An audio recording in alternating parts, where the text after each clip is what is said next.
A presentation by Leah Hayley. Leah Hayley has experienced ongoing abductions by alien entities going back to her childhood. During one such encounter, the UFO she was on board was shot down, apparently by the U.S. Air Force, who recovered her from the craft. Leah is author of Lost Was the Key, an account of her abductions by both aliens and apparent military personnel, and most recently, Cito's New Friends, a simple story designed to alleviate fears of young children who are abducted. John Carpenter didn't cooperate with me. He said, I think that you're suffering from post-traumatic stress disorder because you've had some traumatic things, very traumatic things happen to you, but you're not crazy. I denied being hypnotized. I said, well, you know, maybe I wasn't hypnotized. Maybe what I remembered didn't really happen and I imagined it, so I wasn't hypnotized. But my brother said it was obvious that you were. It was quite obvious. I could see the pain you were going through, but I didn't want to accept it. I wanted to deny that these things could happen because they didn't fit in with my reality. You know, I didn't learn about ETs or any other kind of entity in my church, in my school, or anywhere else. So I didn't know how to fit the reality of these things happening into my life. So I chose to deny it for a while. My curiosity far outweighed my fear, and I continued with my hypnosis sessions, and I continued seeking out the answers to the questions of this phenomenon. And as a result, I've met many other abductees. I've met a whole lot of other researchers, and many of them have asked me, you know, why do you feel that you've undergone harassment? Why do you feel that the military and government have singled you out like this? A lot of researchers and abductees say that they have not encountered military and government harassment in their cases or in other cases, so why have I? Well, one possible explanation is that I was involved in a crash of a spaceship. I remember being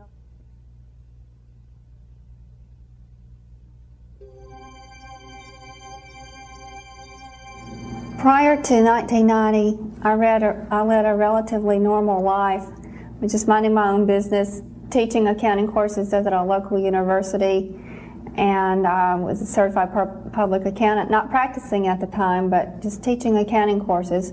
Had two very active teenage daughters, happily married, and attending Southern Baptist Church and doing a lot of school and community activities. Never really thought about the UFO subject until July of 1990. I took a weekend's break and went up to my parents' house for a visit, and my mother and I were sitting at her kitchen table just eating breakfast and talking about everyday things when my mother read an article in the newspaper, her local newspaper, that stated that the Russian government had just admitted the existence of UFOs. And we started talking about whether extraterrestrials could exist, and my mother said that she just didn't believe that there were any entities other than us. And I started debating the issue. And then I remembered that my brother and a friend and I saw a spacecraft when we were all children. And I asked my mother if she remembered that day, and she said, yeah, I do, but I think probably what you saw was a weather balloon or a satellite or something like that.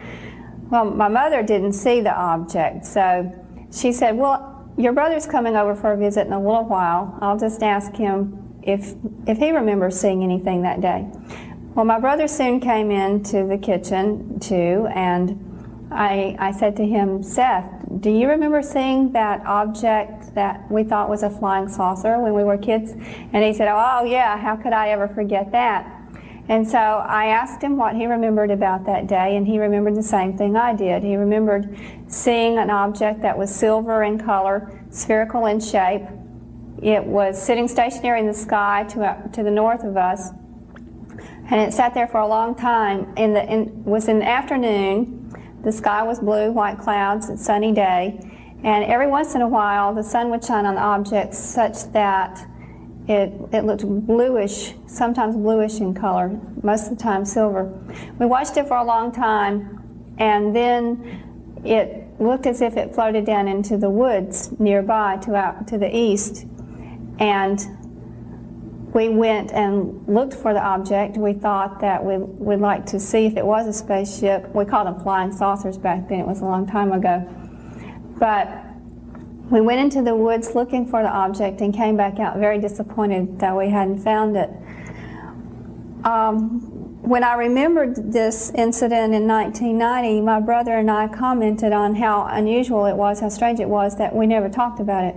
For 30 years, we never talked about that incident, yet looking back, it seemed to be one of the most important days in our lives. But then I asked my brother if he thought what we had seen that day really was a spaceship. And he said yes. And I said, why do you think so? And he said, well, I've seen quite a few TV shows about spaceships and extraterrestrials and read a lot of books on the subject. And he said, in fact, I've seen some talk shows wherein their people claim to have been abducted. And he said in some cases, they remember the incidents as dreams, but then they undergo hypnotic regression and they discover that the incident was real and that there are more details they remember under hypnosis that they could not remember consciously. When he said the word dream, I remembered an incident that occurred to me in the late 70s or early 80s. I lived in Florence, Alabama at that time, and one morning I woke up and walked into the kitchen to get a drink of water and remembered that during the night I had been aboard a spacecraft.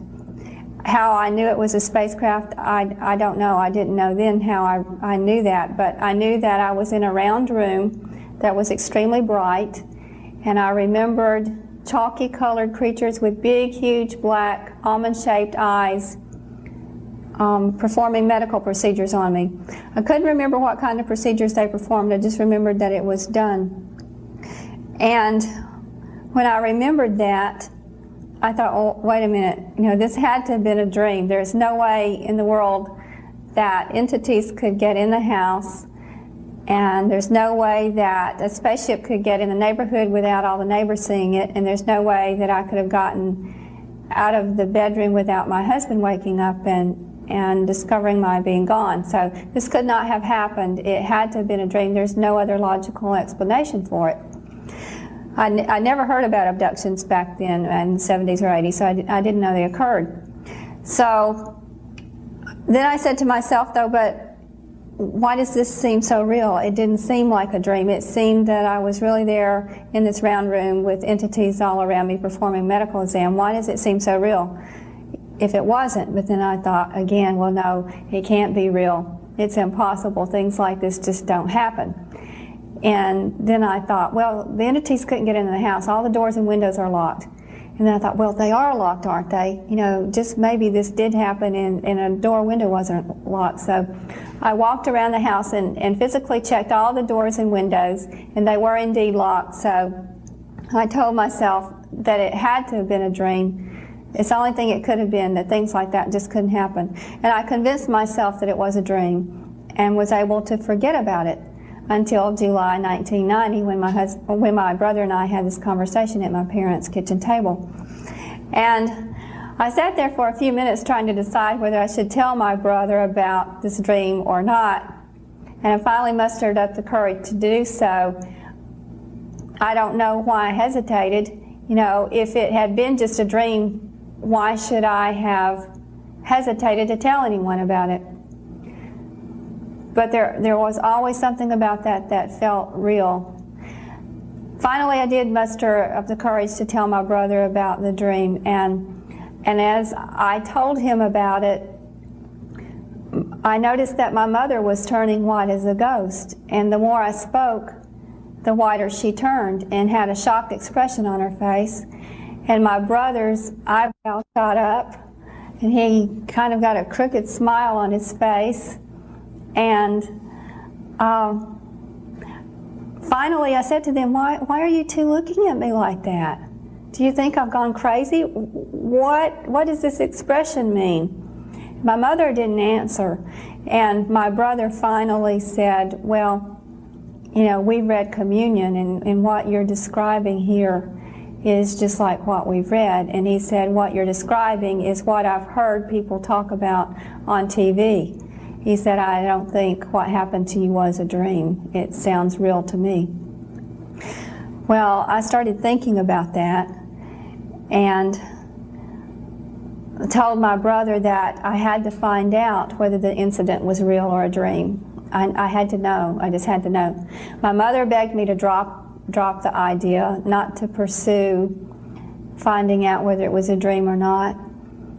And I went back home. I lived in Mississippi at the time, and came back home and decided that I would take my mother's advice, that I would just not worry with pursuing the idea of whether this was real or not. Besides, I was too busy to mess with it at the time, I thought. I was attending graduate school, working on my master's in business administration, working full-time, had 2 active teenagers, and had just started having a house built. So I didn't have time to mess with nonsense like that, I thought. But all of a sudden, the idea of my having been abducted, of this incident having been real, these ideas just wouldn't go out of my head. And to make it worse, I started having flashbacks of seeing these chalky-colored creatures with big black eyes. Every time I would look in the mirror to put on my makeup or brush my hair or brush my teeth, I would see visions of these entities staring back at me, and I couldn't get it out of my head. And I started being afraid. I thought, you know, if this happened to me, if it really did happen to me, what if it happens again? What if they come back? What if they're hiding in my house when I go to bed at night? And I got scared. I started looking under the beds and in the closets and all the rooms before I go to bed at night. But on the other hand, I would tell myself, well, you know, if it did happen, if it was real, you're okay. There's nothing wrong. They didn't hurt you. So my curiosity outweighed my fear.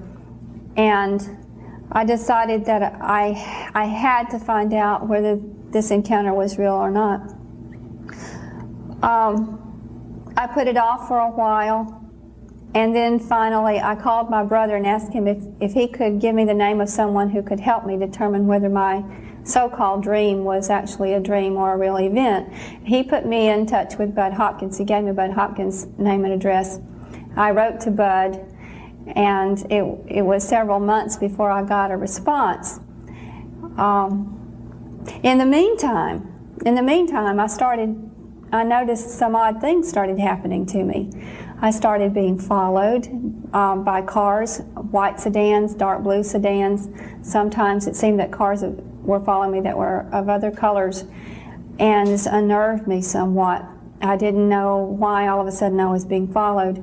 I noticed that I started having odd noises on my telephone, sometimes music, sometimes beeping sounds, sometimes buzzing in the background. Sometimes it sounded as if a cassette tape were winding around in a cassette recorder. Sometimes I would hear voices over the line. I'd never had those things occur before I wrote to Bud Hopkins asking for help. And I never had these things happen before I discussed this possible abduction with anyone. I discussed it with a couple of other people in addition to writing Bud Hopkins a letter. Another thing that happened to me that I thought was very odd is I came home from work one day and discovered that the locks on the exterior doors were loose. That upset me somewhat, and I couldn't understand why these things started happening all of a sudden when I decided to examine the possibility of my so-called dream being a real event.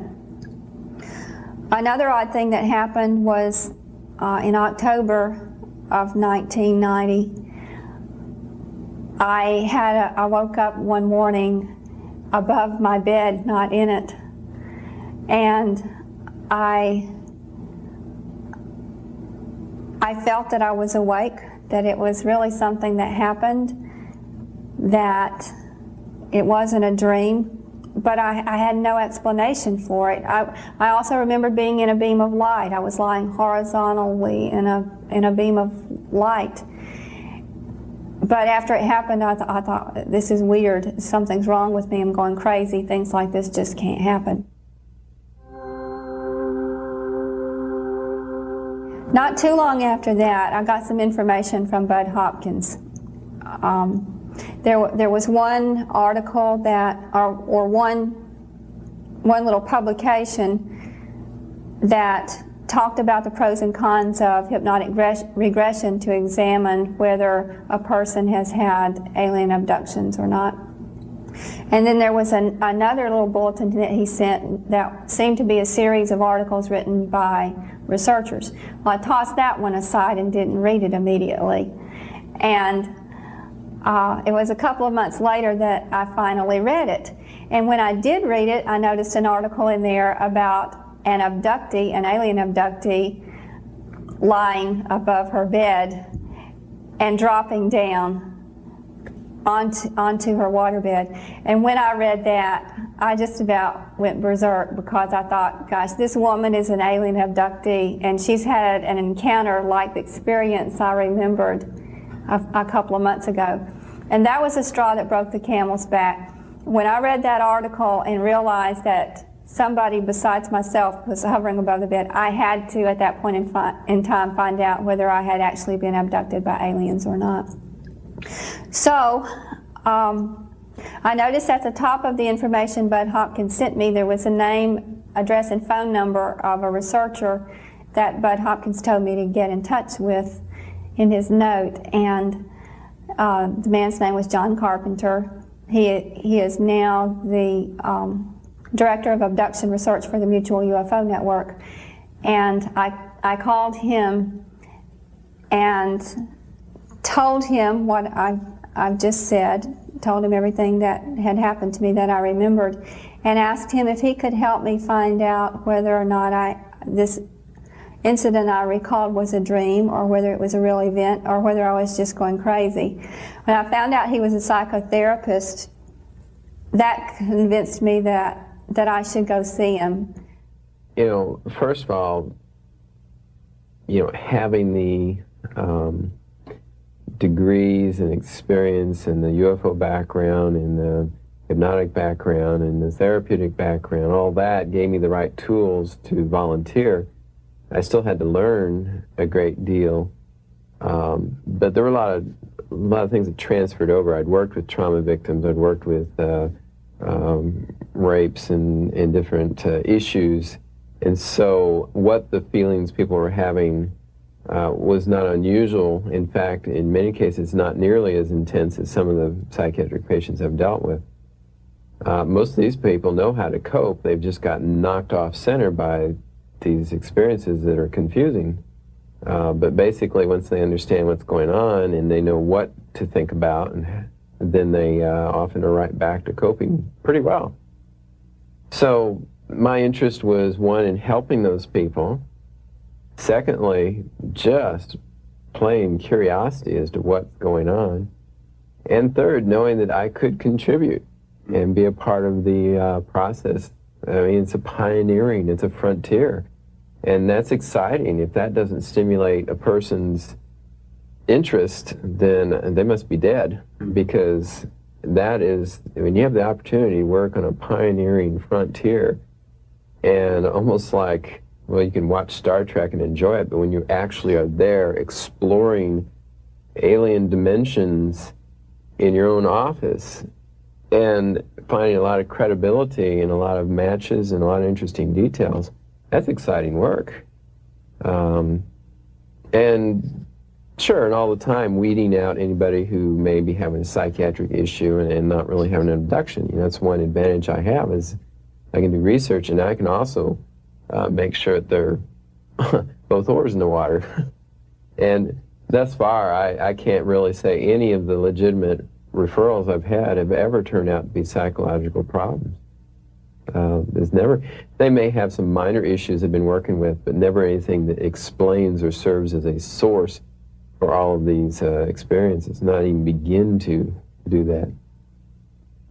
I really thought that perhaps I had gone insane. I was having all these weird flashbacks of alien creatures, and I thought maybe I'm just paranoid about people following me, so I thought maybe I was crazy. Whatever the answer was, I wanted to find out whether my incident I recall was a dream, or whether it was a real event, or whether I was going crazy. I wanted to know so I could deal with the problem as it needed to be dealt with. So I made an appointment with John Carpenter to go to him for hypnotic regression. Set up an appointment, the first one in March 1991. My brother rode to Missouri with me, rode to Springfield, Missouri with me, and on my first visit to Springfield, Missouri, had 2 hypnosis sessions. In the first session, I examined the memory of the childhood sighting where my brother and I saw the UFO, and we went looking for it in the woods. Well, under regression, I remembered that as soon as we got into the woods, we split up. And I remembered that I went off to the right, and I was walking through the woods looking for this flying saucer that we thought had landed there. But I didn't find the flying saucer. What I saw was a chalky-colored creature standing in front of a big tree. And I remembered in the hypnosis session being frightened when I saw him. And I remembered that with his big black eyes, he talked to me and told me not to be afraid. And I remembered he took me by the hand, and there's a lapse in memory at that point. The next thing I remembered was being in a different part of the woods, and in a clearing I could see this spaceship, this spherical spaceship, just hovering above the ground. And I remembered that a beam of white light just came down upon the entity and me, beamed us somehow aboard the craft. I remember being in the light, and then the next memory I have is being aboard the craft, lying on a platform with other entities, the same height, same shape. They looked identical to the one I saw in the woods. They were standing around me, poking my arms and legs. And then the next thing I remembered about that incident was being back at the edge of the woods, joining the others, and we all walked out of the woods disappointed we hadn't seen anything. I didn't remember seeing anything. In the second hypnosis session, we examined what I called a dream that happened when I was an adult, of being in a round room, having medical exams performed on me. We explored that, and I remembered additional details about that incident. Under regression, I remembered that I walked out of the house myself. Something compelled me to walk out the door and around into the backyard. And in the backyard, I saw this spherical object hovering in the air. And again, a beam of white light took me aboard, and I lay on a platform while identical-looking creatures performed gynecological type procedures on me. I remembered that some tissue samples were taken from the vaginal area. I remembered that a needle was inserted through the abdominal wall into the ovary and ova extracted. And I remembered that there was one entity on the other side of the room who was doing something with what was very similar to test tubes. I don't remember a whole lot other than, oh yeah, I remembered something being done to my right ear. I felt what seemed to be a piercing sensation and pain in two places, right behind my ear and deep inside my ear. And I believe that's all I could recall, even under regression, about the first incident. Well, when I came out of hypnosis, I denied being hypnotized. At that point in time, I wanted John Carpenter to tell me I was crazy. I felt that it would be easier to feel that I was insane, easier for me to believe that I was mentally ill, so I could just be put into a mental institution, get proper treatment, get well, and have all of this abduction, this feeling of abductions out of my mind. I wanted somebody to tell me I was crazy and help me get well, so I wouldn't see these chalky colored creatures when I looked in the mirror anymore. So I wouldn't feel that I was being followed and being watched all the time. But John Carpenter didn't cooperate with me. He said, I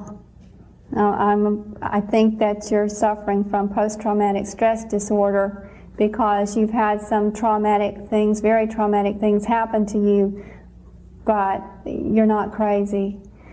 I denied being hypnotized. I said, well, you know, maybe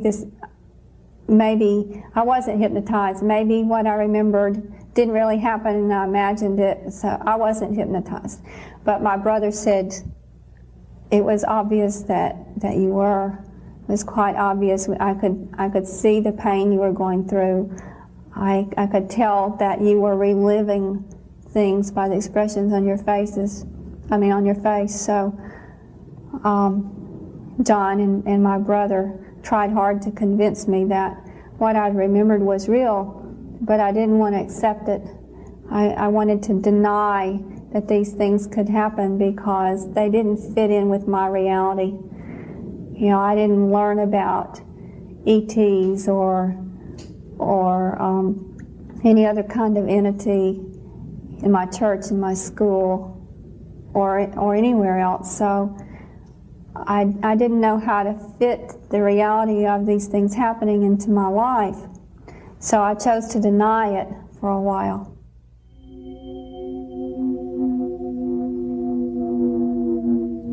Anyway, for a solid week I was in shock and going through denial and was so confused. And at the same time, I kept thinking to myself, well, if these incidents did happen, I want them to happen again. I want these entities to come back because I want to learn about them. I want to know where they're from. I want to know if they're like us. I want to know why they did what they did. I want answers, and I want them right now. So despite the fact that I'm a little bit afraid, I want them to come back so I can find out what's going on, if this really is occurring. Well, I had the leisure of going through this turmoil for several days, but the first day back at work, I was on spring break, week's spring break, when I went to John for my first hypnosis sessions, and so got back home on a Tuesday, and for the remainder of the week I walked around in shock. But on Monday morning I had to go back to work, and I managed to get through the morning okay. But then at lunchtime, and everybody left the building where I worked. I taught at a university, and at lunchtime the whole building shut down. We had no classes from noon until 1 o'clock in the building where I worked, and everybody left for lunch, and I did the same thing. And I ran through a drive-through, got a cheeseburger, came back to work, and decided I would grade papers while everyone else was gone, and then I could get a lot done. But as soon as I got my cheeseburger, came back into the building, something compelled me to go to my car and get a letter that I had left in there. And so when I walked outside, I noticed that there was a man snooping around my car. I got a real good look at him. He had on a long-sleeved blue Oxford cloth shirt and gray slacks. He wore glasses, he had on a tie, and he was messing around my car. And I stood there for a few minutes and thought, what's this guy doing? Is he about to steal my car? And I don't know what a car thief looks like, but my mind said, well, he's not a car thief. He's dressed too nicely to be a car thief. And what is it that he's doing? Well, in a few seconds, he caught sight of me, and he looked at me, and then he walked around my car and started looking as if he was poking around in the grass. And I thought, okay, now what do I do? Do I go to my car and get this letter out, or do I go back inside the building and call security? What do I do? Well, what I did was just walk onto the car and kept my eyes on him the whole time, and he was looking at me out of the corner of his eye the entire time I was walking to my car. And finally I got there, unlocked the door, and jumped inside and locked it real quickly. And he and I were playing this cat and mouse game. I'd watch him, he'd watch me, and he acted as if he were poking around in the grass at something. And then I noticed there was a truck parked in front of my car. And I looked at it and thought, that truck must belong to that man. So I started memorizing the license plate. And as soon as I did, that man just ran as fast as he could move, jumped in his truck, threw this little tool in the back of it, and sped off. But I'd already memorized the license plate number. I was able to trace it and got the name and address of the man who was snooping around my car. And it took me a couple of months, but I eventually was able to pull some strings and find out who the man is and where he works. And he works for a company that does contract work for NASA.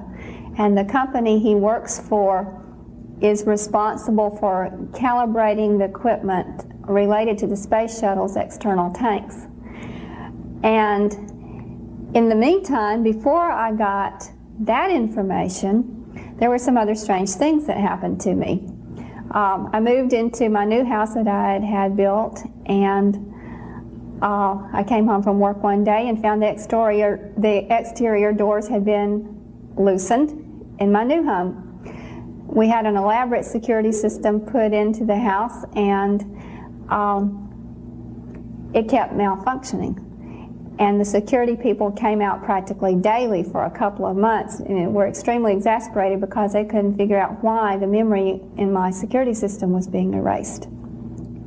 And also, my husband came home from work one day and told me that the FBI was snooping around the hospital where he worked, asking questions about him. One of the employees told him about it. So I started thinking about this. I thought, okay, now, why all of a sudden is the FBI interested in my husband? And why did this man who works for a company that does subcontract work for NASA messing around my car, just all of a sudden, right after I have had hypnosis sessions about abductions by extraterrestrials? Well, I started thinking, okay, this phenomenon must be real. I must have been abducted, because I can't see any other reason why these other strange things would be happening. And I must not be insane. The FBI wouldn't be interested in my insanity. The man who worked for a company that does contract work for NASA would not be interested in my insanity, but would they possibly be interested in my contact with extraterrestrials or whatever beings these are? Yes, that made sense. That made sense. That's the point in time where I started accepting the reality of my encounters. Another incident that helped confirm the reality of my experiences was an invitation to view the Space Shuttle Endeavour. One night I was teaching an accounting course at the local Air Force base. The university where I taught had a contract to teach X amount of courses at the Air Force Base, and I was teaching one of the accounting courses out there. And the last night of lectures, the week before final exams, I was giving a lecture in accounting, and at the end of the night, when all the students were leaving, one of my adult female students approached my desk and handed me something. And she said to me, my husband said to give this to you. And I looked at what she gave me, and it looked like some kind of a patch. And I said, "What is this?" And she said, "It's a patch of the Space Shuttle Endeavour." And I said, "Okay, why did your husband send this to me?" And she said, "I don't know, he just told me to give it to you." Well, and I started driving home, and I thought, what does this mean? This is a message of some kind. You know, why is this woman's husband, who I later learned was a captain in the Air Force, why was he sending me a patch of the Space Shuttle Endeavour? So when I got home that night, I looked up the phone number of this woman, and I called her husband and said, "Thank you for sending me the patch of the Space Shuttle Endeavour, but I'm rather curious, why did you do it?" And he said to me, "Well, my wife has enjoyed your accounting class so much, I just wanted to give you a token of our appreciation." And I was thinking in my head, this is a bunch of garbage. This woman does not like my accounting course that much, this doesn't make sense. But he went on to say that to further show their appreciation, he would like to take me to see the Space Shuttle Endeavour when it arrived on base the next time. And the whole time I talked with him, I thought, what's going on here? I don't understand this. This sounds very strange. Why would an accounting instructor get a special invitation to view the space shuttle? And I hung up thanking him again, and then told him that I appreciated his invitation, and when I hung up, I hoped I would never hear from him again. However, the next week he called the night before I was to give a final exam out on base, and he said, "The Space Shuttle Endeavour is going to be on base tomorrow. I'd like to take you to see it." And he said, "Now don't tell anyone that this invitation is being extended to you. Don't tell anyone you're going out there. This invitation is for you alone. And make sure you bring your camera. I'll make sure that you get some excellent pictures of this shuttle." Well, I thought that this was a setup, and it frightened me a lot. And I was too scared to go out there. So and I made up some excuses. I told him, I told him the truth. I was tied up giving final exams the next day. I didn't have time to go look at it. But even if I'd had time, I wouldn't have gone. I was too frightened. So anyway, I went out to the base the next night, and I just had a weird feeling that something was wrong. And I was afraid to go on base, so I didn't drive my own car. I hitched a ride with one of my students, and went in to give my final exam. And while I was sitting there giving the final exam, at one point in time I looked up and saw through the door in the back of the room a man in an Air Force blue uniform, and he motioned for me to come out into the hall. And I did, and I looked at his name badge and noticed that this was the name of the man who had called me to invite me to go out and view the shuttle. So when I walked out into the hall and saw his name, he didn't even greet me. He said to me, let's go right now." And I said, "Go where?" He said, "To see the space shuttle. I told you I'd take you to see the space shuttle. Let's go." And I said, "Oh, I can't leave my students here. They're taking a final exam." He said, "Oh, they won't care. Besides, this will only take about 20 minutes. And I explained to him that I couldn't leave my students, that I had an obligation to stay with them while they were taking the exam. Well, he argued with me. He kept trying to tell me that there was nothing wrong with my leaving my students, and how he really wanted me to see the Endeavour, and how it wouldn't take very long. And I could tell that he was agitated. He kept wringing his hands and shifting from one side to the other. And I could tell that he was extremely upset that I wouldn't go with him to see the shuttle, but I didn't, nevertheless. And I went back home, got off the base okay. The next day, though, there was an article in our local newspaper that said that armed guards were stationed around the shuttle with authorization to use deadly force. And I earnestly believe that deadly force was meant for me, that I was supposed to have gone out to the shuttle, I was supposed to have gotten extremely close to it, I was supposed to have taken pictures, and I was supposed to have been killed.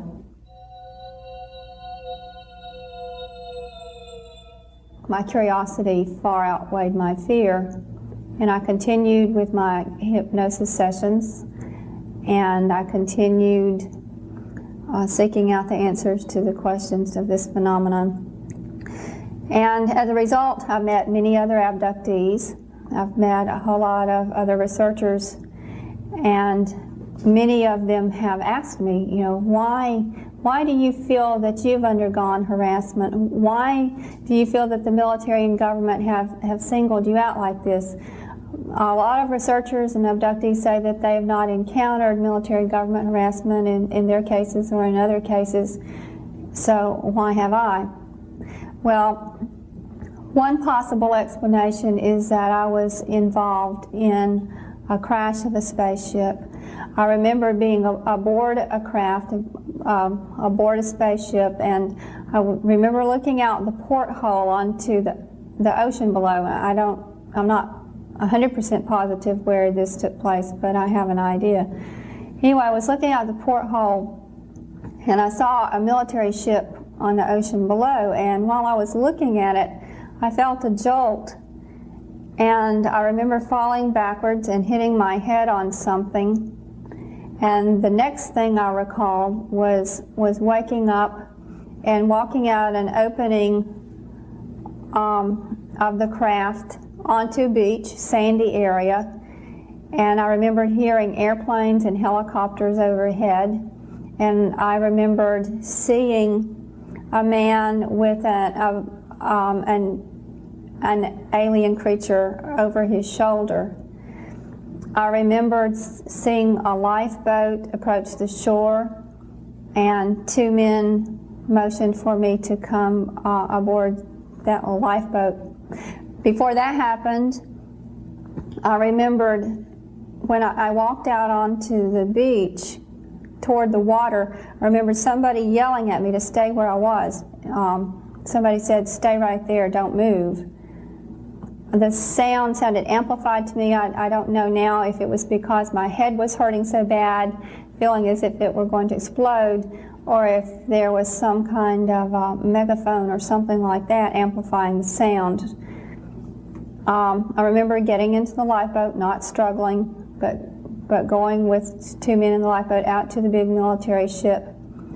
And I remember hearing helicopters overhead as I was going out onto the ocean. And once I climbed up into the ship, climbed up a ladder onto the ship, and once I got on the deck, I remember a man in uniform helping me onto the deck.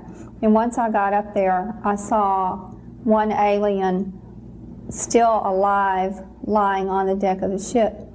I don't know whether this was the same alien that I saw earlier on the beach or not, but there are several aliens that are unaccounted for in my mind. I don't know what happened to them.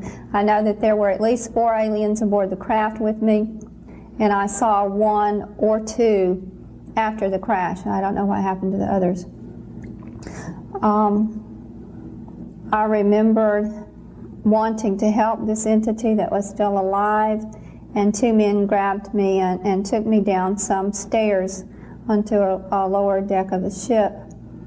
And the last thing I remember was sitting down on the bottom stair, and my head felt so heavy and hurt so badly. I felt it was going to explode, and I felt like I was going to pass out. And the last thing I remember was sitting down on the stair and putting my head in my lap, and I don't remember anything else. Another memory I have is of 2 men escorting me from a military plane into a car and taking me back to a motel where I was staying and holding me. One man held me at gunpoint while the other one went to a desk to get a key to my room. And I remember being kept out in the hallway at gunpoint by one man while the other one went inside my room where my husband was supposed to be sleeping. I assume that's how I got back from the crash site, although there's a big gap in memory. I have no reason to believe that this did not happen.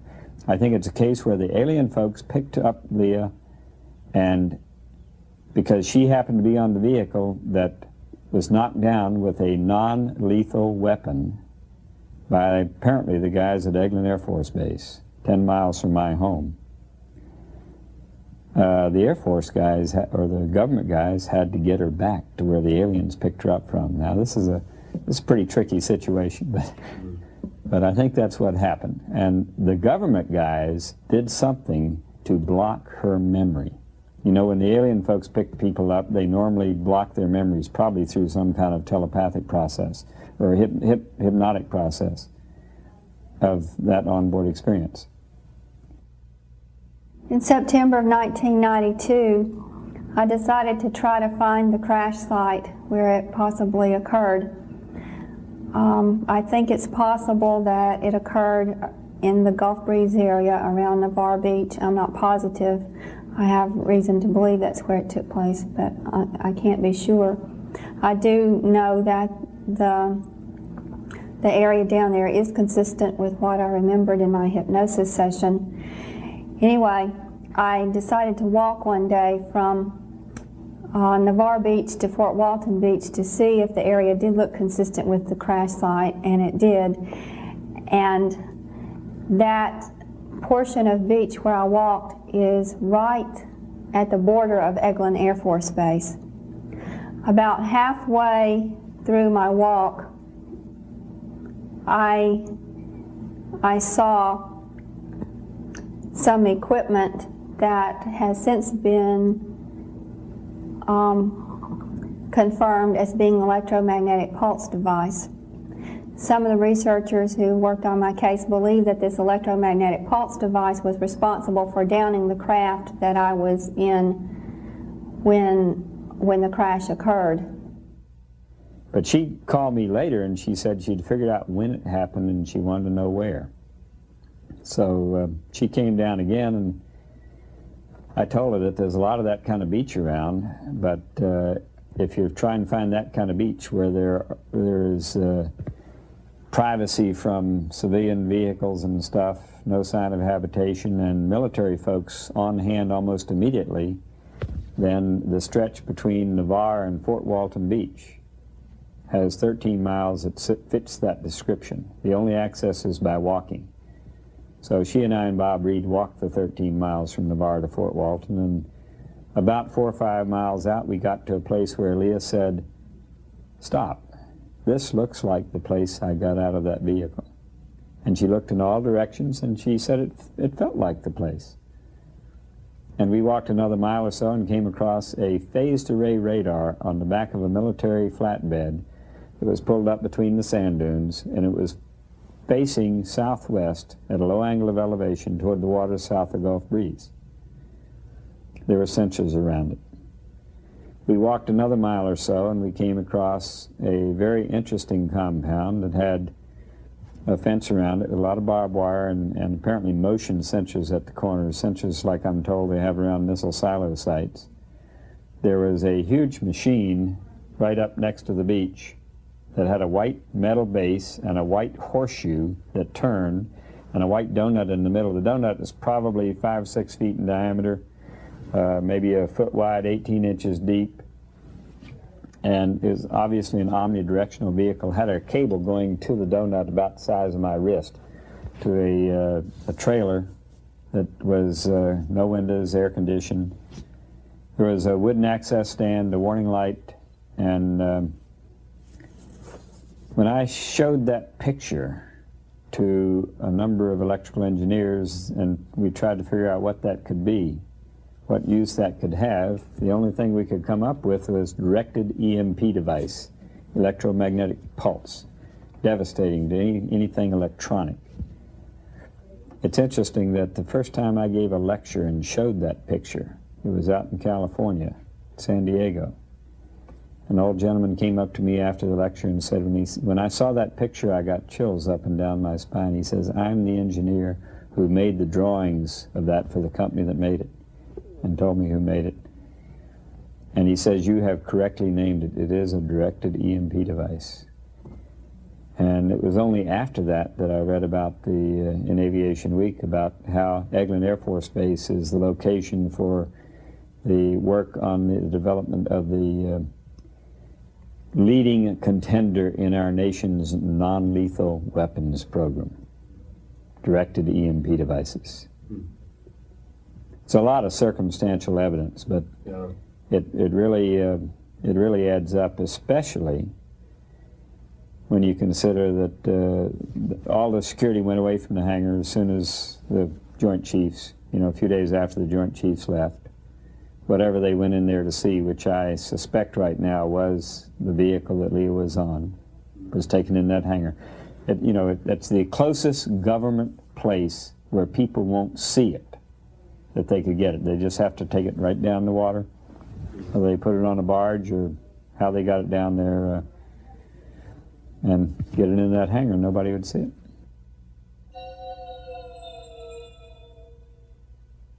What's their position to it? How, could you extrapolate? Speaking from experience, I can only say this for sure. There are humans who monitor abductees, who have interrogated abductees, who have abducted abductees, and either through drugs or electronic controls made them vulnerable to questioning and then tried to erase most memory of the event. And usually there are physical after effects. There's a grogginess, there's sometimes a nausea.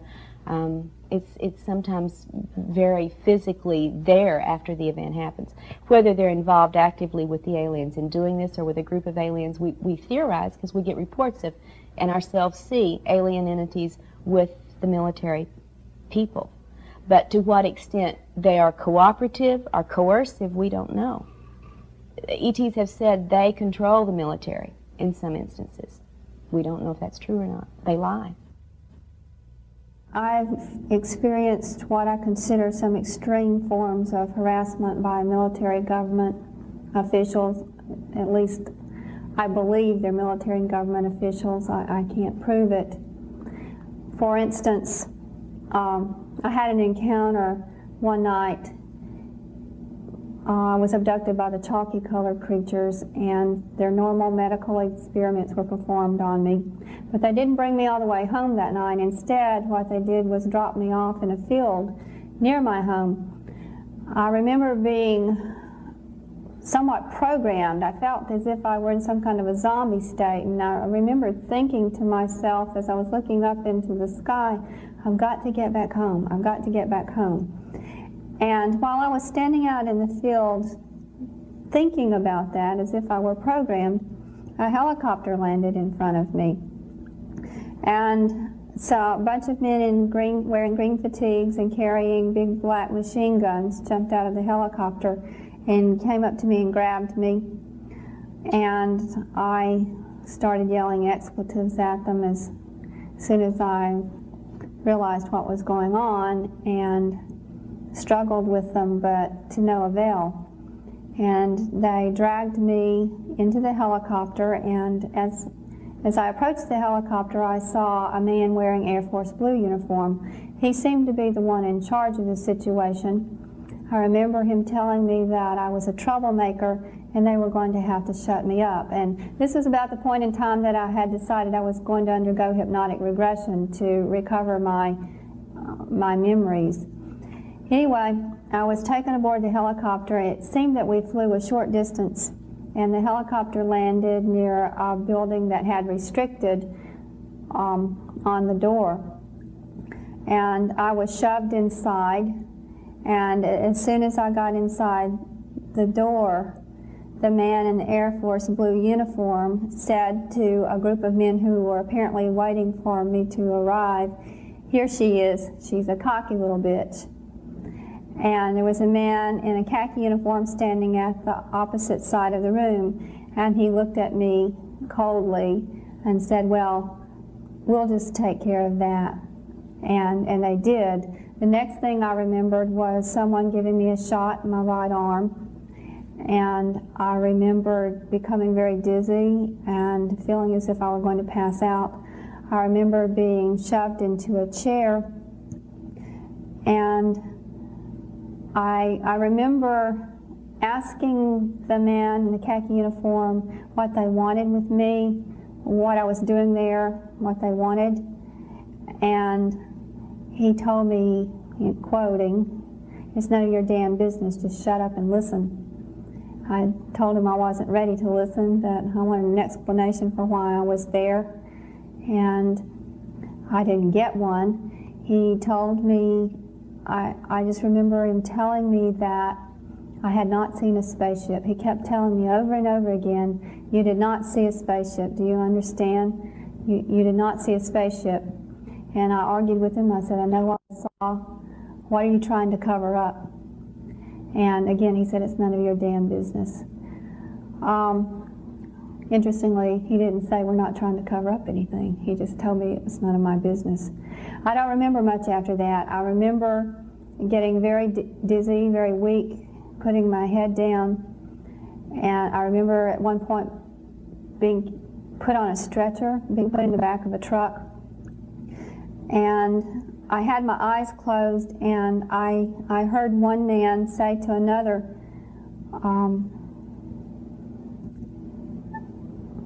how are we going to handle this? And I heard another man reply, I don't know, this is a tough one. When I remembered this encounter, I was very upset. I felt that my rights had been violated. I was very upset at being drugged against my will, being taken off to a base and questioned and being brainwashed and not remembering everything that happened to me. And I felt that I had a right to know what was going on, and yet I was given no information.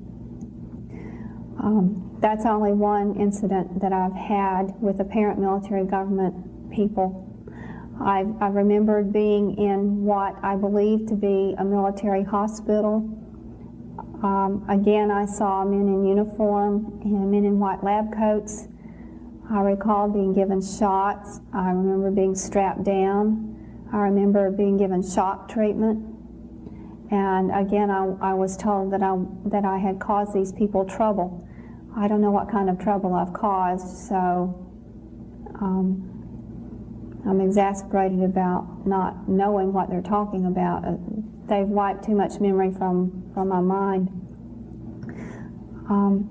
I've also recalled these apparent military government people in this military hospital. I've also recalled them using an X-ray to X-ray my body. And I remember being in some kind of a transparent container. I don't know what they were doing with me there or what was happening to me.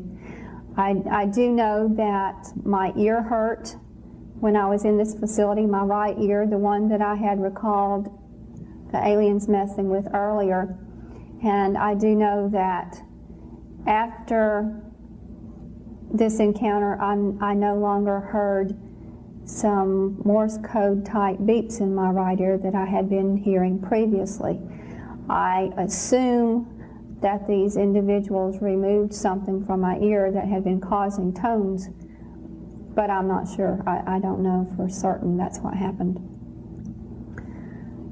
I also recall receiving shock treatment when I was in a hillside facility with a tiny little entity about the height of the knees of a man, and the man in green fatigues was standing there questioning him. I remember getting shock treatment then and being asked what happens when you're on board spacecraft. It seems to me that they began monitoring when they became aware of this. Obviously, they began monitoring abduction activity. I have one case in my new book, Taken, that goes back to 1954, where military sequestered an entire family on a farm for 4 days after they had had alien encounters on the farm. So we know they were doing it at least that far back. It seems to me that they worked very hard, scrambled very hard to try to duplicate the technology, not only the technology for craft and the technology of other sorts, but also the mind control technology. And I think they've done pretty well in catching up enough to do some terrible things with this technology. They may think they're doing it for national security purposes, to glean information that's necessary, but I know to a person, if any government agency really involved in this wanted our information from any abductees, every one of them would be happy to offer it without being abducted, drugged, and threatened. We would give the information. They just don't want us to know they're taking it.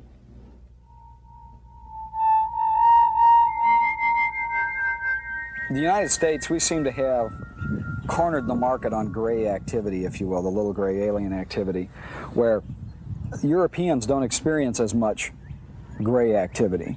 They have different kinds of aliens over there. They have more human contact, but then they've got some other, stranger, like these extremely tall aliens with the small heads, are reported with some frequency.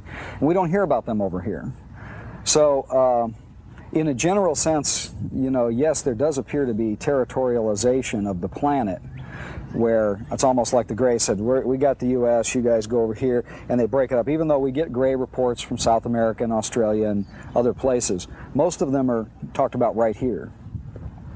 And in the United States, I think that you could probably break it down further and say that there's, like Gulf Breeze has its activity, Springfield, Missouri, there's things, here in central Illinois, and like we were talking about earlier, Hudson Valley, the whole desert southwest area of the United States. And even though we get gray reports across the whole country, it appears that there are different kinds of gray activity going on in the United States. And let me premise that by saying that I think that there's probably half a dozen or so different gray races. Some might be working together, some might not, and I think that their intentions are very different. Some of them seem to be, happy-go-lucky aliens that show emotions and they seem to care, and others are cold, emotionless beings, and others are downright evil.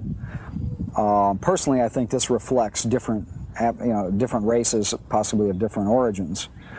They've obviously got to be related in some way because they look almost identical, but there are even differences in their sizes and appearances that we might be able to differentiate out of that also with enough research. And you may have one kind of gray activity going on in one geological area and another kind of gray activity going on in another geological area. So it's even possible that the United States is carved up into territories to some extent. I've remembered seeing various types of entities. One type is what I call chalky-colored creatures. These are the ones who performed the medical experiments on me. They are between 4 and 5 feet tall. They have big black almond-shaped eyes, no whites, no pupils. They have 4 fingers. I don't remember what their feet look like. I don't recall ever seeing any ears, no hair, 2 little holes for a nose. They move so gracefully, extremely gracefully, and they talk. They communicate telepathically through the eyes. I have also seen a creature that I call the reptilian. I remember encountering that creature only one time. It was a rape encounter. This creature was the ugliest creature I could ever imagine seeing. He had scaly skin and long claws. His head reminded me of a snake's head in its shape. He had long pointed ears. He was probably around 5.5 feet tall. Had kind of tan or brownish skin, and it looked like protrusions, sort of, in up here in the chest area, although my memory is quite vague. In that encounter, I couldn't move. I was paralyzed. I didn't have any feeling, and I don't remember too much about that encounter other than what I'm reporting now. The reptilian type is always repulsive and gross. Now, probably the 2 main features that are most common is there's a scaly-like greenish brownish exterior. Some people have touched it and it feels smooth and rough at the same time. It could be the way their hand is moving, but it definitely has a scaly appearance. Upright like a human. No mention of a tail or anything. The head is kind of reminds you of the creature from the Black Lagoon. I mean, just kind of something like that. But the eyes are, besides the color of the creature and the scaliness, the other main feature is probably the eyes. And they're definitely vertical slit with like a gold or yellow iris, sometimes a greenish-like pupil. So you have those colors and a cat eye, very piercing and disturbing. There may be a bony ridge, kind of like coming down the top of the head, maybe to here. Subtle, not necessarily real prominent, but a subtle kind of ridge. Sometimes what looks just like a slit for a mouth, and other times it looks like some kind of teeth, but they don't like open or move or chew or anything like that, and it's just different. Telepathic again? I've not had anyone have communication with them. That just could be my cases. I have about 7 or 8 of those. But in all cases, they look and act the same way, and I don't recall in any of the cases any kind of communication, nor do I recall any kind of craft necessarily, which is interesting. These seem to be bedroom or outdoor intrusions, like you're walking around or you're in your bedroom. And in several cases, well, basically 90% of those cases that I have, there's like a rape involved, which bothers a lot of people because you have a hard time thinking about something like a lizard having sex with a human, and then that sounds like National Enquirer headlines immediately. And I don't understand how that could be. It may not be they're actually having sex. They may be stimulating certain response and studying it for all I know. The women sheepishly and embarrassingly, reluctantly, will sometimes admit they've had a fantastic orgasm. And they can't even believe it because they are so turned off and repulsed. And in our human minds, sex is, a lot of it is a mental imagery process, that we like what we're doing and we're enjoying it. And that makes it better the more that our mind is into it. And in this case, it's just the opposite. Their minds are not into it, they're repulsed, they're absolutely turned off, and yet their body is reacting in a very different way. Disconnected way. Yeah, it's like a real paradox, and this has been reported a number of times. It's starting to come out more. I mean, this is something researchers can miss because they may not ask for that. They would assume that there'd be no pleasure, but when you do ask, sometimes they will sheepishly admit that, well, yeah, I did have that. I don't want to have had that, but I did have that particular reaction. And I don't know, there's just not enough research done yet, but yet you still have this pattern of a repulsive creature, a rape-like situation, very rough, often leaving scratch marks. And so there are physical... Some have been photographed. I've seen a couple photos of big, like, claw marks.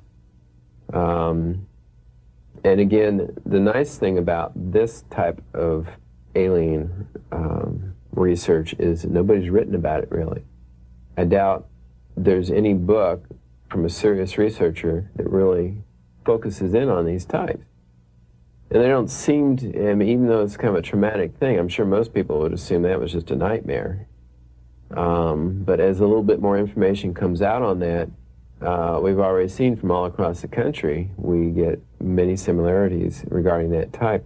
I have no idea what that is. Again, some researchers say it's just a holographic image that is put there to get emotional reaction, while meanwhile something else is being done. I don't know. It's interesting. I certainly don't want to specialize on that type because it's not much fun, but I'm going to pay attention to every case that pops up with one in it and see if it matches. I've seen an entity that resembled the tall, lanky creature at the end of Close Encounters of the Third Kind. I call him the teacher. He was slender. He communicated telepathically also. And I remember very little about that encounter other than he and I were standing in extremely bright light, and he was teaching me things I need to know for the future. I don't remember what I was being taught. I remember that he said it's part of the preparation, but I don't remember specifically what those things are. And then I remember encountering another creature, and I just remember one encounter with him. And this creature was about 6.5 feet tall, had extremely dark copper tone colored skin. He looked perfectly human. He had long blonde, wavy hair, blue eyes, an extremely kind expression on his face. I call him the angel-like man because he seemed so kind, and there was an aura about him, real loving aura about him. He had a mouth. He looked perfectly human, but again, he communicated telepathically. And I remember very little other than the fact that he told me that I should obey the teacher, I should follow the instructions of the teacher, and he said, pay attention to the messages we send. They're very important. And by that time I'd started receiving some telepathic communications. I call it the silent voice. I get insight about things or sudden knowledge about things I couldn't possibly have known about myself. And I'm given instructions sometimes on how to act, how to react. And these messages are not from my own mind, they're from some kind of outside source. I don't hear anything audible. It's just that it seems as if concepts are being injected into my head just all of a sudden, just paragraphs of information in a split second. And this entity told me that his group sends the messages. Now, whether that's true or not, I don't know. Then I've encountered another entity, a real short entity, about as high as the knees of a man. And the reason I compare it to the knees of a man is that I saw him accompanying a man in green fatigues. This particular entity had rounded eyes, and I don't remember him communicating in any way, in any form or fashion.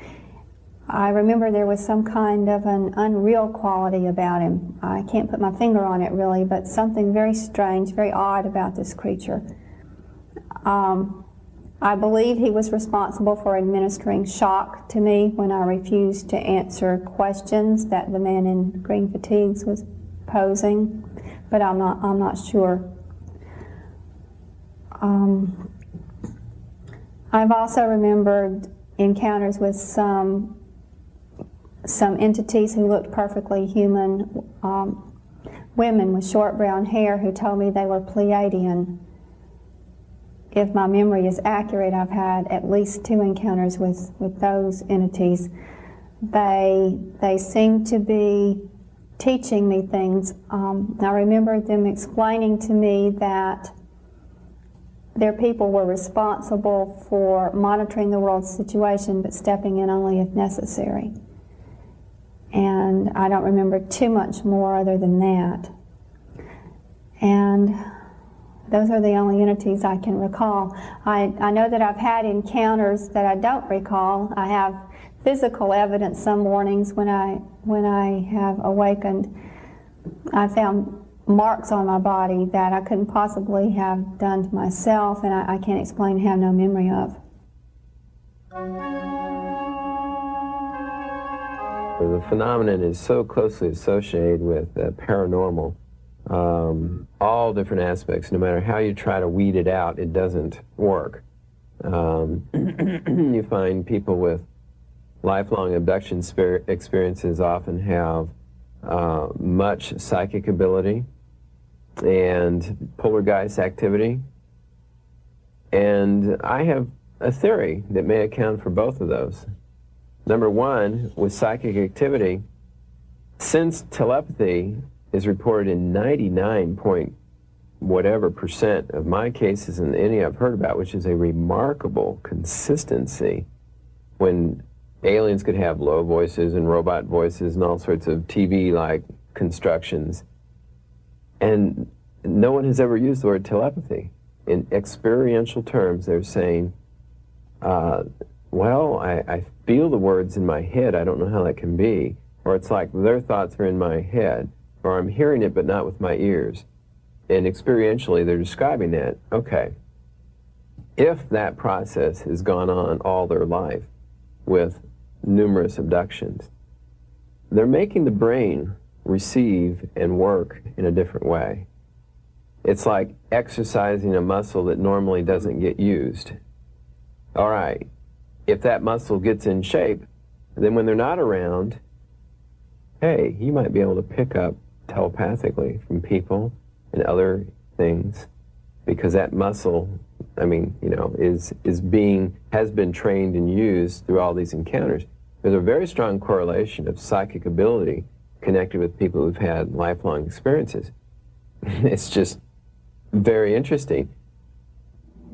Beginning in May 1991, I started receiving telepathic communications from some unknown source.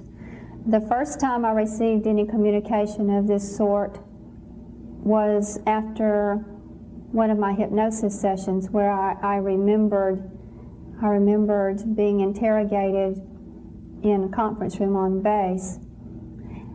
And the telepathic communication I received that time was in the form of symbols. The symbols seemed to be religious symbols, but I was extremely confused after I saw these symbols in my head. It was, to describe it is very difficult, but the best way I can explain it is by saying if a person imagines just scrolling down a computer screen and seeing one symbol on each screen, that's what I saw, but in my head, in my mind. Nothing had ever happened to me like that before. It happened after I prayed. After my hypnosis session, I was so upset. I didn't understand what was going on as far as the alien phenomenon was concerned. I didn't understand why our military and government were trying to cover it up, and I certainly didn't understand why I was caught in the middle.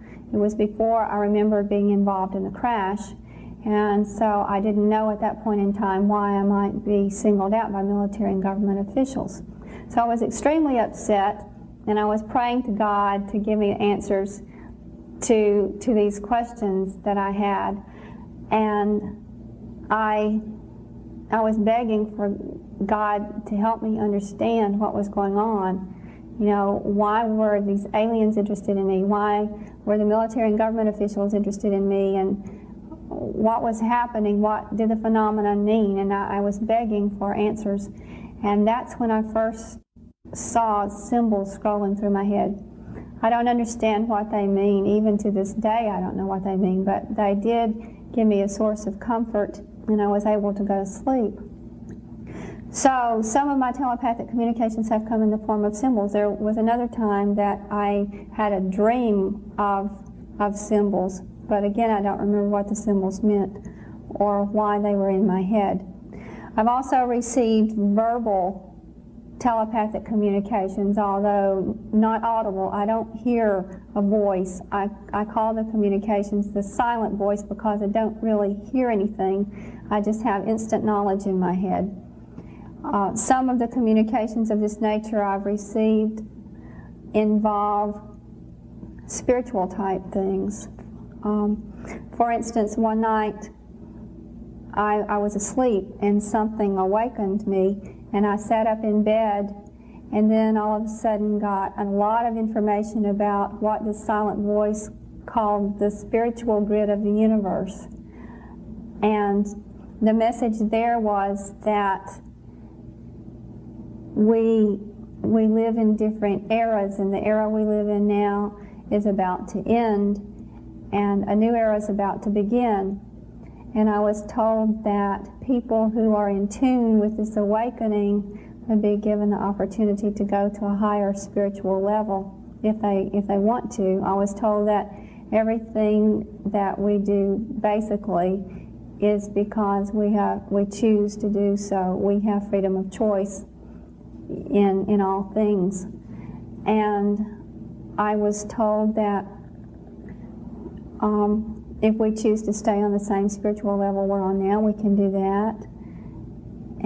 But the way to progress from one level to another is by heeding our positive and negative, or heeding our positive energies rather than our negative ones.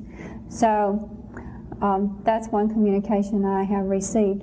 I've also been told specific things that would help me. For instance, I've been taught by the silent voice not to give in to anger, fear, worry, and guilt, that they create mind noise. And by mind noise, what the silent voice meant was that if we dwell on these negative characteristics, and then our thoughts about our fears and worries, they fill our mind and they prevent us from doing constructive things. So we've got to learn how to not worry or be afraid or be filled with anger or filled with guilt. I've also been told that time is not linear, that really time is non-existent, that time is like a slinky, that it can overlap, it can contract, expand, overlap, and that there can even be more than one slinky, in other words, more than one dimension, and these dimensions can overlap, intertwine. I've been told that there's going to be a period of devastation that will arrive soon, and I've been told that I need to get my body in good shape, exercise, eat right. I don't know why, but I was told to do those things. I was also given a telepathic message to write a children's book about an abduction. One night, about 11:30 p.m., I was just brushing my teeth, minding my own business, not even thinking about the UFO phenomenon, and the silent voice told me to take an encounter I had when I was 3 years old and write it into a story in the form of a children's book for preschoolers, so that children who are being abducted would not be so afraid. I was told that this story was to be written to help alleviate the fear of young children who are being abducted. So I think all in all, the telepathic communications I've received have benefited me. I don't see that they've harmed me in any way, at least so far. I don't know whether what I'm told is true or not. I don't know whether where these messages are coming from. When I receive these messages, I don't see anything. So I don't know whether or not these messages can be trusted. I just feel that they're important enough to discuss and let whoever hears them make up his or her own mind about what to think of them. I've seen a big transformation in my personality since the time I started remembering my encounters and the present time. When I first started remembering my encounters, of course I wanted to be diagnosed as crazy at first so I could be cured and my memories could just be put away. Once I realized that my abduction encounters were real, really happened, were true, I had a very difficult time coping. At first, I went through denial and shock. Oh, I was angry too. I wasn't angry that my abductions were occurring. I was angry that my memory of them was being wiped from my mind. I was angry that entities would come into my house during the night and take me away and bring me back and not allow me to remember it. My anger was pointed at not knowing what was happening to me and why. After I realized I was being followed by apparent military government people, and after I was taken to a base and interrogated and given shock treatment and drugged up by these apparent military and government officials, again, I was just horribly filled with anger. I felt betrayed by our military and government. I felt that my rights had been violated. I felt that all my privacy had been stripped away. I felt like a little hunted animal that couldn't escape. And I was filled with fear that I was going to be killed. So I had a very, very difficult time coping. I've had a lot of time to work through all these feelings. The silent voice helped me work through anger and fear. Once I was told that I mustn't dwell on anger and fear and worry and guilt, it took a while, but I learned the truth of those messages. I learned that they didn't help me. These negative emotions didn't help me. Of course, there are still some times when I backslide and I'll maybe have an encounter and wake up with marks on my body, won't remember how I got them, and that's extremely frustrating. And recently, I remember being deprogrammed by apparent military government officials, having my memory erased, and I became very upset with that. So I still face these challenges that are difficult to deal with and hard to cope with, but there are things that I do for myself that help me cope. First thing, I have to remind myself that I'm human, and I just can't be cheerful and happy all the time, so I allow myself the luxury of being depressed every once in a while. Sometimes I cry. Sometimes if I get extremely depressed, I'll even watch a sad movie or something like that to make myself cry, so I can get the emotions out. I realize that the worst thing I can do is keep everything bottled up inside. If I keep everything bottled up inside, it eats at me and my chest hurts or my stomach hurts. And it starts affecting me physically, or I get so upset I can't eat. So I've found that it's best for me to do something to get the feelings out. I talk to other abductees and other researchers. That has helped me tremendously, knowing that I'm not alone in all of this, knowing that these things do happen to other people, that people I've never heard of before, never met before, or whose stories I've never heard, and experience the same things I experience, and that's confirmation for me. And the more confirmation I get, the easier it is for me to deal with my encounters. Sometimes I just have to get totally away from the UFO phenomenon for a while. Sometimes I have to escape for a few days where I don't talk to any abductees or researchers or answer my mail or answer my phone, and try not to even think about the UFO phenomenon at all, to clear my head. It helps me to get outside, to get out with nature and to rediscover what God created. That helps me to cope sometimes too. And I make a point of doing things that I enjoy so that I can escape from the memories for a while.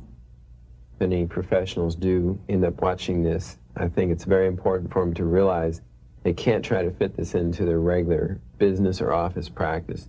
You really have to do this on the side and call it research. You really have to help the people on your free time either on a sliding scale or pro bono, because if you try to fit it into 1 hour and charge $80 for 45 minutes, first of all, that person's not going to get what they need because they need. Sessions easily go 2 hours, and you have maybe an hour before and after. It could easily be a 4-hour chunk of time. I know with Dr. John Mack, Bud Hopkins, and David Jacobs, and myself, all have compared notes recently. We all have ended up doing the same amount of time investment, a 3 to 4 hour stretch per session. So any mental health professional can just forget it right now if they think that they can just slip it into their schedule and do it justice. The second thing with support groups is it's not run typically like a group therapy, an outpatient group therapy, because these are not psychiatric patients. These are people that just need to feel okay again. They normally cope well. And so one goal of support group is just to feel grounded, to feel, have a social connection, to feel okay, to be able to be with other people who've been through it, but act normal, tell jokes and potluck dinners and whatever, and just enjoy feeling okay again, and yet being with people that you know understand. And the second part of that is to not get into whether it's good or bad, evil or whatever, because that just stirs up a lot of bad feelings. You know, I go back to this example, if you send 50 people to a movie theater, that they all will see the same film. They'll all come out with different memories of it, different perceptions, different likes and dislikes, but the input was the same for each one of them. And I find that when you look across the abduction experiences, that unless you're dealing with different alien types, basically you have the same kinds of scenarios with minor differences. But people's reactions are like when they went into the theater. Some feel victimized and hold on to that and go around the country saying it's terrible, it's awful. Others may initially feel that but move right away to a position of, well, this is really fascinating, and they really didn't hurt me, and they did return me, and they didn't really try to deliberately do anything to disrupt my life, and they reason it out a little differently, and they take a more positive approach, and you have a whole range. Now, you put some of those people in the same support group, and the victimized person and the, oh, it's wonderful person are going to fight.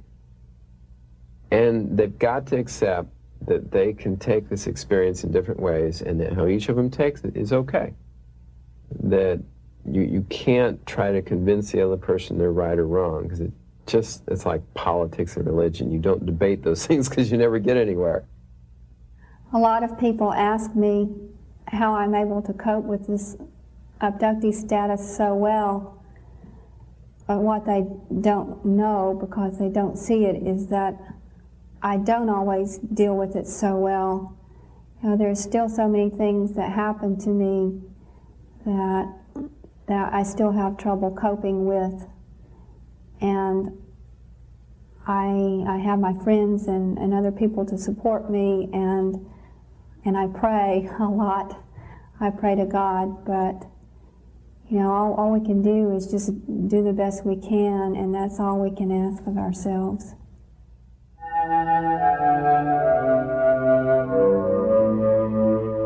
Many people ask me what my opinion is of what's going on here. You know, what's this phenomenon all about? And of course, I don't have the answer to that question. I wish I did. Right now, based on my own experiences, my own encounters, the telepathic messages I've received, military government harassment, my opinion at present is that there's a struggle going on between good and evil, and we're caught up in the middle of it. I've heard so many abductees talk about their encounters that seem to have a negative slant, and others seem to have a positive slant. And I believe that we're caught up in a war between maybe dark forces and light forces, good and evil, whatever we want to call it. But until I get further evidence, that's what I tend to believe. I always like to say that the one thing that is very important to me is that everyone keep an open mind. When I first learned about this abduction phenomenon, I was a Southern Baptist certified public accountant teaching in a very traditional environment. I knew nothing about the UFO phenomenon at that time, and I've had to open my mind a whole lot. I've had to expand my reality considerably, and I've discovered that our universe is so much larger than what I had ever imagined it being. And the one thing that I request, it really doesn't matter to me whether someone believes me or not. It doesn't matter to me. All I ask is that everyone keep an open mind.